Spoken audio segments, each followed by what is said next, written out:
আল্লাহ রাব্বুল আলামিনের একজন প্রিয় গোলাম, প্রিয় বান্দা ছিলেন। তিনি কোনো নবী ছিলেন না, কোনো সাহাবী ছিলেন না, কোনো তাবী ছিলেন না। তিনি একজন ব্যক্তি ছিলেন, তার নাম ছিল লোকমান হাকিম। লোকমান হাকিম। আল্লাহ তাআলা তার কয়েকটি কথাকে এত পছন্দ করছেন, তার কথাগুলিকে কোরআনে কোট করে আল্লাহ রাব্বুল আলামিন সুন্দর করে দিয়েছেন। সুবহানাল্লাহ। একজন ব্যক্তির কথা কোরআনে চলে আসছে, সেই ব্যক্তিটা কেমন? তিনি এত সুন্দর ছিলেন না, তিনি ছিলেন আরবের এক লোক। তিনি একবারে কালো, খাটো, পাগুলি ছিলেন মেসা, দেখতে এত ভালো না, কিন্তু তার জ্ঞান প্রজ্ঞা এত বেশি, এত বেশি, আল্লাহ তাআলা তার কথাটা কোরআনে সুন্দর করে উল্লেখ করে দিয়েছেন। তিনি তার সন্তানকে 10টি নসিহাত করছেন। কয়টি নসিহাত? 10টি নসিহাত করছেন। আমরা অনেক সময় সন্তানকে নসিহাত করে মৃত্যুর আগে, হজে যাবার সময় সন্তানকে নসিহাত করে যাই, আমরা যখন কোথায় বেড়াইতে যাই সন্তানকে নসিহাত করে যাই, যখন প্রবাস জীবনে যাই সন্তানকে নসিহাত করে যাই। কি নসিহাত করে যাই? তোমরা তোমাদের বাবা মার খেদমত করবে, বাবা মার দিকে খেয়াল রাখবে, তোমার ভাইয়ের দিকে খেয়াল করবে, আত্মীয় স্বজনের প্রতি খেয়াল রাখবে। আমার ব্যবসা, আমার জায়গা জমি, আমার অর্থ সম্পদ, আমার অট্টালিকা আমি তোমার কাছে, তুমি বড় ছেলে হিসাবে তোমার কাছে দায়িত্ব দিয়ে গেলাম। এটাই তো না? এর সাইডে আমরা আর কোনো নসিহত করি সন্তানকে? না। কিন্তু লোকমান হাকিম তিনি এই নসিহতটা করেন নাই। তিনি কি করছেন? ওয়ালাকাদ আতাইনা লোকমানাল হিকমা, আমি লোকমানকে হিকমত দান করেছি, জ্ঞান দান করেছি। আল্লাহ রাব্বুল আলামিন বললেন আমি লোকমানকে জ্ঞান দান করেছি, হিকমত দান করেছি। তিনি যখন কথা বলতেন মানুষগুলি অবাক বিস্ময় হয়ে তার দিকে তাকায় থাকতো। এত কালো মানুষের মুখ থেকে এত সুন্দর কথা কিভাবে বের হয়? মনে হয় যেন তিনি তার কণ্ঠের মধ্যে, তার মুখের মধ্যে জাদু মেখে রেখেছেন। তারপর আল্লাহ রাব্বুল আলামিন বলেন আনিশকুরু লিল্লাহ ওয়া মান ইয়াশকুর ফাইন্নামা ইয়াশকুরু লিনাফসিহি, সে আল্লাহর প্রতি শুকর করো যে আল্লাহ রাব্বুল আলামিন তোমাকে জ্ঞান দান করেছে, যে আল্লাহ রাব্বুল আলামিন তোমাকে মেধা, যে আল্লাহ রাব্বুল আলামিন তোমাকে বুদ্ধি দান করেছে, যে আল্লাহ রাব্বুল আলামিন তোমাদের শরীরের মধ্যে অঙ্গ প্রত্যঙ্গ যা আছে তুমি ওই প্রভুর শুকরিয়া আদায় করো। কার শুকরিয়া জ্ঞাপন করতে হবে? কার? একমাত্র আল্লাহর। ওয়া মান কাফারা ফাইন্নাল্লাহা গনিয়্যুন হামিদ। আর জেনে রেখো তোমরা যদি আল্লাহ রাব্বুল আলামিনের প্রশংসা আদায় করো, আল্লাহ রাব্বুল আলামিন বললেন কেউ কোনো মানুষ যদি দুনিয়ার জমিনে আল্লাহ রাব্বুল আলামিনের প্রশংসা আদায় করে, আল্লাহ রাব্বুল আলামিন মৃত্যুর সঙ্গে সঙ্গে তাকে বাইতুল হারাম নামে একটি জান্নাত দান করিবেন। সকলে বলেন সুবহানাল্লাহ। তারপরে তিনি বললেন কি? লোকমান আলাইহিস সালাতু ওয়াস সালাম সর্বপ্রথম তার সন্তানকে বললেন হে আমার বুনাইয়া লা তুশরিক বিল্লাহ, তুমি আল্লাহর সাথে শিরক করবে না। কি করবে না? এক নাম্বার নসিহত করলেন, হে আমার সন্তান, ইয়া বুনাইয়া লা তুশরিক বিল্লাহ, তুমি আল্লাহর সাথে শিরক করবে না। শিরকটা কি? শিরকটা কি? আল্লাহর সাথে কাউকে অংশীদারিত্ব করা। শিরক দুই প্রকার, শিরকে আকবর, শিরকে আসগর। আকবর মানে বড় শিরক, শিরকে আসগর মানে ছোট শিরক। এখন শিরকে আকবর বলতে আল্লাহর ইবাদতের ক্ষেত্রে কাউকে অংশীদারিত্ব বানানো। আল্লাহর ইবাদতের ক্ষেত্রে কাউকে অংশীদারিত্ব বানানোর নাম হলো শিরকে আকবর, বড় শিরক।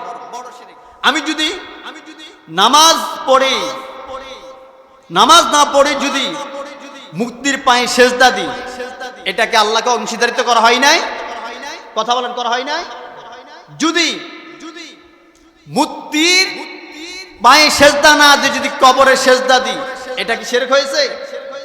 অবশ্যই শিরক হয়েছে।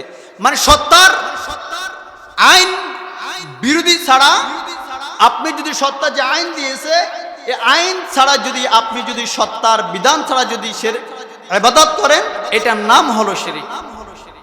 এখন সত্তা তো আমাদেরকে অনেক রকমের আইন প্রণয়ন দিয়েছেন। আল্লাহ রাব্বুল আলামিন বলেন, ইন্নাল্লাহা লা ইয়াগফিরু আন ইউশরাকা বিহি ওয়া ইয়াগফিরু মা দুনা যালিকা লিমান ইয়াশা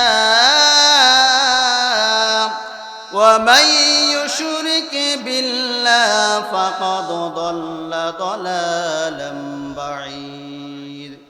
নিশ্চয় আল্লাহ রাব্বুল আলামিনের সাথে যারা শিরক করে, আল্লাহ রাব্বুল আলামিনের সাথে যারা অংশীদারিত্ব করে, আল্লাহর ইবাদত বাদ দিয়ে যারা মূর্তির পায়ে সেজদাতে যারা আগুন পূজা, গাছ পূজা, মাছ পূজা করে, মাজার পূজা করে, আল্লাহ রাব্বুল আলামিন বললেন আমি তাদেরকে ক্ষমা করব না এবং তাদের জন্য আমি আল্লাহ রাব্বুল আলামিন জাহান্নামকে ওয়াজিব করে দিলাম। নাউযুবিল্লাহ। সম্মানিত হাজিরিন, তাহলে এটা দ্বারা বোঝা গেল কি আল্লাহ ছাড়া যদি মানুষ যদি আল্লাহ ছাড়া যদি অন্য পথের দিকে তাকে উদউ ইলা সাবিলি রাব্বিকা বিল হিকমা, তোমরা আল্লাহর দিকে মানুষকে হিকমত সহকারে ডাকবে। নূহ আলাইহিস সালামের দিকে তাকাও। নূহ নবীর উম্মতরা যখন মূর্তি পূজা করতেছিল, গাছ পূজা, মাছ পূজা করতেছে, তখন নূহ আলাইহিস সালাম দাওয়াত দিলেন। দাওয়াত দিবার পরে তার যে সন্তানরা ছিল, তার যে সন্তান কেনান ছিল, তার জাতির লোকেরা নূহ আলাইহিস সালামকে তাকে দেশ থেকে বাইর করে দিল। তারপরে হযরত ইব্রাহিম আলাইহিস সালাম তার পিতা আযর তাকে মূর্তি নিয়ে বাজারে পাঠাইলেন। যখন তিনি মূর্তিগুলিকে বাজারে যাওয়ার পথে মধ্যে সকল মূর্তিগুলিকে মাথা ভেঙে দিলেন। বাজারে যখন দাঁড় করাইলেন, বলল মূর্তির যে মাথা হাত ভাঙ্গা পা ভাঙ্গা কেন? বলল মূর্তিরা ফিডাফিডি করছে, এই জন্য তার হাত ভাঙ্গা পা ভাঙ্গা। তিনি বাজার থেকে চলে আসলেন। তার পিতা আযর বললেন, বাবা আমি তোমাকে বাজারে পাঠাইলাম মূর্তি বেচার জন্য, তুমি মূর্তির ইবাদত করার জন্য, এই মূর্তির হাতগুলি ভাঙলো কে? তিনি বললেন এই মূর্তির হাত ভাঙছে তারা নিজেরা ফিডাফিডি মারামারি করছে। তখন তার পিতা বলল, হে ইব্রাহিম তুমি দেখো তারা তো কথা বলতে পারে না, তারা তো আমাদের হাতে তৈরি, তারা তো পিটাপিটি করতে পারে না। তখন ইব্রাহিম আলাইহিস সালাম বললেন, বাবা তারা যদি কথা না বলতে পারে, তাদের নিজেদের খবর না জানে, তাহলে এই খোদার ইবাদত করা দরকার কি? আসলে এ তো খোদা নয়, এ হলো হুদা। এ তো খোদা নয়, এ তো হলো হুদা।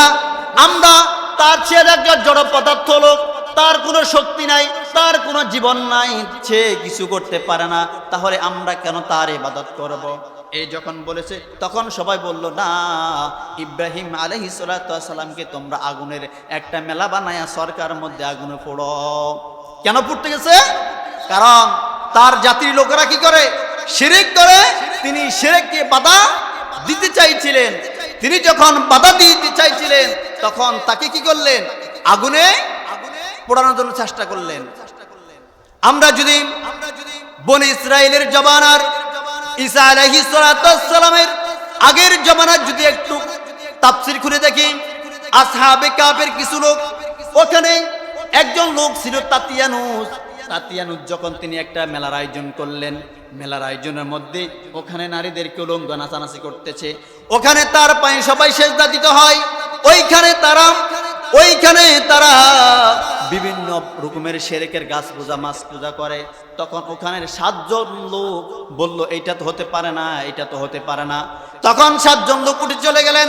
চলে যাওয়ার পরে সবাই দেখলো যে এই 7 জন লোক নাই। এই 7 জন লোককে বাচ্চা তাতিয়ানুস ডাকলেন। ডাকার পরে তিনি বলতেছেন, এ তোমরা কেন উঠে গেলা? বলল, তোমরা যার ইবাদত করতেছো আসলে সে তো খোদা নয়। বলল, খোদাকে? বলল, আসমানে যিনি আসমানে সূর্য উঠান, সূর্য উঠায় কে? জোরে বলেন, সূর্য উঠায় কে? বলল যিনি পূর্ব দিক থেকে সূর্য উদিত করে, পশ্চিম দিকে অস্ত নেয়।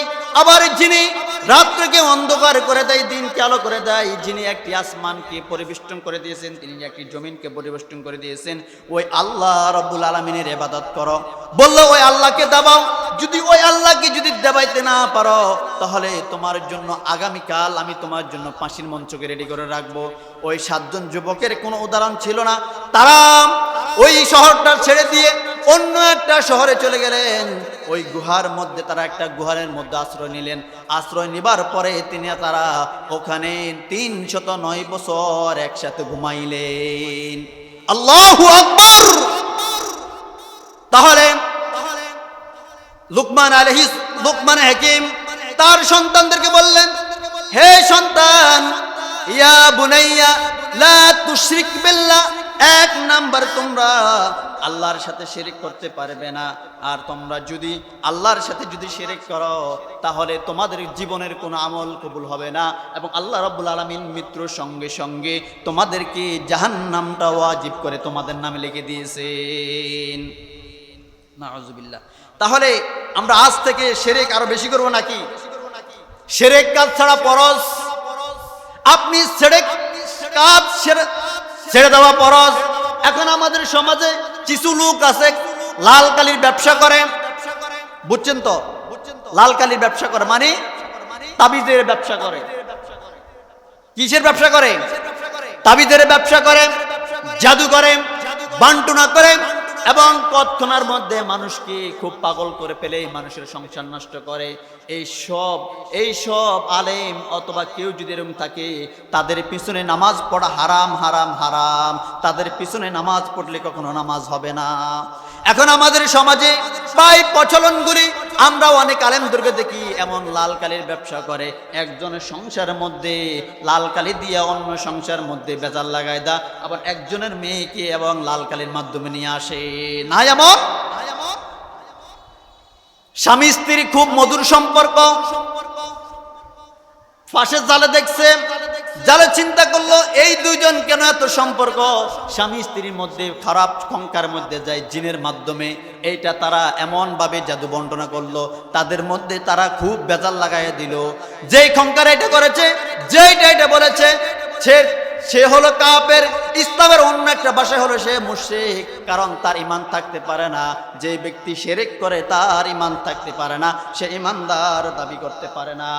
এই জন্য আল্লাহ রাব্বুল আলামিন বলেন, শারা'a লাকুম মিনাদ-দীন, আমি তোমাদের দিনকে ফরজ করে দিয়েছি। তোমরা যদি দিনের উপর অটল থাকতে হয়, তাহলে তোমরা কখনো শিরক করতে পারবে না। কখনো শিরক করতে শারা'a, আমি তোমাদেরকে ফতোয়া দিয়ে দিলাম। আমাদের সমাজে যখন তালাক হয় না, ভালো হইলে আমরা কার কাছে যাই? মুফতি সাহেবের কাছে যাই, যে আমাকে একটা কি দেন, ফতুয়া দেন।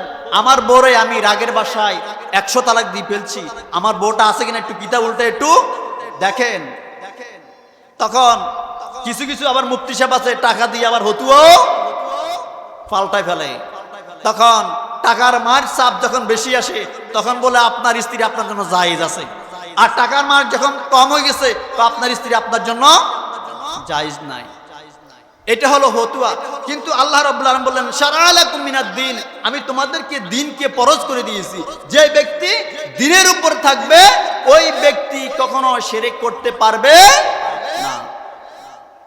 দিন মানে আল্লাহ যা বলেছেন, আল্লাহর আদেশ, আল্লাহ যত কিছু আদেশ করেছে সকল আদেশকে মেনে নেওয়া, আর আল্লাহ যত কিছু নিষেধ করেছে, হারাম করেছে, সকল হারামকে ছেড়ে দেওয়া, এটা আল্লাহ হুকুম। কোন মানুষ যদি আল্লাহর আদেশ অমান্য করে, তাহলে তার ঈমান নাই। কেউ যদি আল্লাহর আদেশকে, আল্লাহর নিষেধকে যদি মানে, তাহলে তার ঈমান নাই। আপনি যদি ইবাদত করেন, ইবাদতের জন্য 1 নাম্বার শর্ত হলো হালাল খাদ্য খাওয়া। এখন আপনি যদি হালাল খাদ্য না খান, তাহলে আপনি যদি সারা জীবন যদি হারামের টাকা দিয়ে চলেন, আর মসজিদে যদি সারা জীবন সেজদা দিয়ে পড়ে থাকেন, তাহলে আপনার কোনো আমল আল্লাহর দরবারে কবুল হবে না। 1 নম্বরে লুকমান হাকিমের আদেশ ছিল, এ বাবা, শিরক করতে পারবে না। কি করতে পারবে না? শিরক করতে পারবে না। 2 নম্বরে পিতা মাতার সাথে সৎ আচরণ করবে, সুন্দর আচরণ করবে, ভালো ব্যবহার করবে। আল্লাহ রাব্বুল আলামিন বললেন ওয়াকাদা রাব্বুকা আল্লা তা'বুদু ইল্লা ইয়াহু ওয়া বিল ওয়ালিদাইনি ইহসানা। আল্লাহর ইবাদতের পরে, আল্লাহকে সিজদা দেওয়ার পরে তোমরা তোমাদের পিতামাতার খেদমত করো, তোমরা তোমাদের পিতামাতার পায়ে ছুঁয়ে সালাম করো, তোমরা তোমাদের পিতামাতার সাথে সুন্দর আচরণ করো। কারণ একজন সাহাবী আল্লাহর নবীর কাছে আসলেন, ইয়া রাসূলুল্লাহ, ইয়া হাবিবাল্লাহ, আমি খেদমত করব কার? বলল উম্মুকা। তারপরে বললেন কার? বলল উম্মুকা। তারপরে বললেন উম্মুকা। 3 বার মায়ের কথা বললেন, 4 বার করে বললেন আবু, তোমার পিতার। বললাম ইয়া রাসূলুল্লাহ, ইয়া হাবিবাল্লাহ, আপনি আমার মায়ের কথা এতবার বলছেন কেন? আমার মায়ের কথা কেন 3 বার বললেন? আল্লাহর নবী সাল্লাল্লাহু আলাইহি ওয়াসাল্লাম বলেন, হে আমার সাহাবী, একটি কথা শোনো। তোমার মা তোমাকে 10 মাস 10 দিন গর্ভধারণ করেছে। তুমি 4 কেজি 5 কেজি হলেন, এই 4 5 কেজি 6 মাস থেকে 4 মাস তোমাকে পেটে ধারণ করেছে। আমি তোমার বুকের মাঝে 2টা ইট যদি লাগাইয়া দিই, এই 2টা ইট নিয়ে তুমি ময়দানে হাঁটবা, তুমি শুইবা, তুমি এই ইট নিয়ে গোসল করবা, এই ইট নিয়ে খাইবা, তুমি কি পারবা? ওই সাহাবী বললেন, ইয়া রাসূলুল্লাহ, এটা তো আমি কখনো পারবো না। বলল, না পারলে 1 নাম্বার কারণ হলো তুমি তোমার মার খেদমত করবা। তোমার মা তোমাকে 10 মাস 10 দিন গর্ভধারণ করেছে। 2 নাম্বার, তোমার মা তোমাকে 30 মাস দুধ পান করাইছে। কয় মাস? 2.5 বছর দুধ পান করাইছে। তোমার মা যদি তোমাকে সম্পদ না দেয়, আমরা কিছুদিন আগে সোশ্যাল মিডিয়ায় দেখেছি, যখন কোন একজন সন্তানকে বাবা সম্পদ কম দিয়েছে, এই জন্য বাবার কবরটাকে পিড়াইতেছে। দেখছেন না এটা অনেকে? তোমার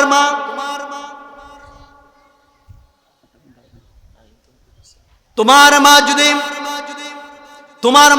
তোমার বাবা যদি 1 বিন্দু পরিমাণ যদি সম্পদ না দেয়, কিন্তু তোমার মা বাবার ঋণ কখনো পরিশোধ করতে পারবে না। এই জন্য কবি বলেছে, মায়ের 1 দার দুধের দাম কাঠিয়া গায়ের সাম, মাখুস বানাইল শোধে হবে না। হবে? কখনো হবে না। এই জন্য বাবা মা যে সম্পদ দিয়েছে, এই সম্পদ কখনো তুলনা করা যাবে না। মা বাবা যদি আমাদেরকে সম্পদ না দেয়, তাহলে আমরা তার পরও মায়ের সাথে সুন্দর ব্যবহার করব কিনা ইনশাআল্লাহ? নাকি শ্বশুর শাশুড়ির জন্য যখন পুরা রমজান মাস নিজের মা বাবা ইফতারি করতে পারে নাই, যখন তিনি শ্বশুর বাড়ি যায়, ঈদের সময় মায়ের জন্য, শ্বশুরের জন্য, শাশুড়ির জন্য আপেল, কমলা, মালটা আমরা বস্তা ভরে লয়ে যাই। ঠিক না? এটা অনেককে দেখি আমরা এমন, মায়ের কোনো খোঁজ খবরে নাই, কিন্তু শ্বশুর বাড়ি যাওয়ার সময় বস্তা পুরাইয়া শ্বশুর শাশুড়িকে খুশি করার জন্য নিয়ে যায়। এরে বোকা, তোমার শ্বশুর শাশুড়ি যদি 1000 বারও যদি আল্লাহর কাছে তোমার জন্য দোয়া করে, একটা দোয়া কবুল হবে না। আর তোমার মা যদি আরশে আজমের দিকে তাকাই যদি 1 বার দোয়া করে, ওই দোয়া আরশের দরজা বেঁধে আল্লাহর দরবারে চলে গিয়ে আল্লাহ রাব্বুল আলামিন ওই দোয়াটা কবুল করবেন। তাহলে 1 নম্বরে শিরক, 2 নম্বরে তোমরা মা বাবার সাথে সুন্দর আচর ব্যবহার করবে, 3 নাম্বার তোমরা ছোট বড় গুনাহ থেকে মুক্ত থাকবে। কোন ছোট গুনাহকে ছোট মনে করা যাবে না। আমি একটা কথা বললাম, ওই কথাটা যেন আমার মুখে হয়তোবা গুনাহ না হতে পারে। আমি একটা গালি দিলাম, আমি একটা সাধারণ কথা বললাম, এইটাও যদি ছোট গুনাহ হয়, কিন্তু আল্লাহর কাছে এই গুনাহটা অনেক বড়।